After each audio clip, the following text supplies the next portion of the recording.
د خیبر پښتونخوا نگران وزیر اعلی وایي چې دوی وفاقي حکومت ته د خپل رایلټۍ د پیسو د بقایو ویلي دي چې هغه د دوی ته ورکړي شي او په صوبه کې چې د پیسو کمې راغلي دي چې هغه پوره شي. وزیر اعلی سیکرټري هیلث ته لارښوونه کړې ده چې باید په یو هسپتال کې د یو MS مقرر شي.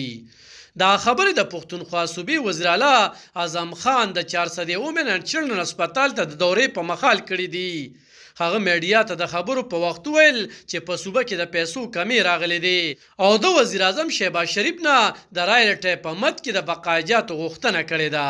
تقریباً 4-5 خط तो prime minister साहब को लिखे हैं, डार साहब को खत लिखा है. 6:30 बजे से तकरीबन 10 बजे तक मीटिंग जारी रही और उस मीटिंग में मैंने ये रिक्वेस्ट की कि आप मेरे साथ मिल के एक जरगा बना के और मेरे साथ जाएं इस्लामाबाद, ताकि हम प्राइम मिनिस्टर साहब से मिलें और फाइनेंस मिनिस्टर साहब से मिलें कि हमारे जो फंड्स हैं न सिर्फ नेट हाइडल प्रॉफिट्स में बल्कि और भी है. नेशनल फाइनेंस कमीशन है, पेट्रोलियम लेवी है, जो हमारे फाटा के जो अजला हैं वो जो हमारे साथ मिले हैं 50 लाख पॉपुलेशन.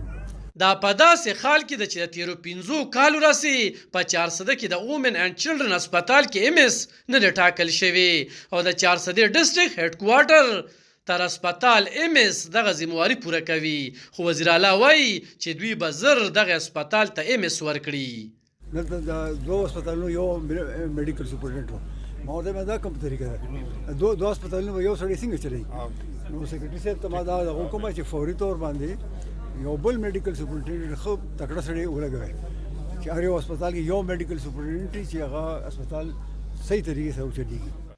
په دې مهال وزیر اعلی د هسپتال د بېلابېلو واډونو دوره وکړه او دلته چې د علاج په مد کې کوم ماشومان د ډاکټرانو د غفلت له وجې مړه شوي وو نو په هغې یې سخت د خفګان اظهار وکړو او د ټولو سهولتونو برابرولو حکم یې وکړو.